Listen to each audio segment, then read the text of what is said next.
আমি প্ৰত্যেকটো ব্লক পৰ্যায় প্ৰাইমাৰী পৰ্যায়ত আমাৰ কাৰ্যকৰ্তাক লৈ পেলাই এটা কৰ্মশালা আমি অনুষ্ঠিত কৰিছোঁ। আজি প্ৰথম পৰ্যায়ত আমি ককলাবাৰী ব্লক ইউথ BPFৰ আমি সাংগঠনিক সভা আজি অনুষ্ঠিত কৰা হৈছে আৰু আমাৰ উদ্দেশ্য হ'ল আমি আমাৰ BPF দলক কেনেকৈ সক্ৰিয় কৰিব পাৰোঁ। কাৰণ এটা কথা আমি বিশ্বাস কৰোঁ, যুৱ শক্তি ৰাষ্ট্ৰীয় শক্তি। এই কথাটো আমি আগত ৰাখি আমি প্ৰথমে আমাৰ যুৱ চামখিনি ওলাই আনিব বিচাৰিছোঁ। যুৱৰ নেতৃত্বতে প্ৰতিটো ৰাজনৈতিক দলবিলাকে প্ৰতিটো নিৰ্বাচনৰ সময়ত শক্তিশালীভাৱে অংশগ্ৰহণ কৰিব পাৰি।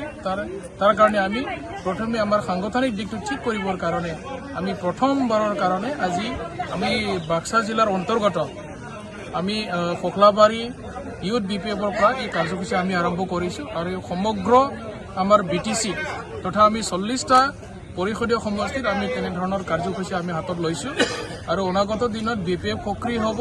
আজি যথেষ্ট সংখ্যক আমাক যুৱক যুৱতীসকলে আজিৰ এই কাৰ্যসূচীত অংশগ্ৰহণ কৰিছে।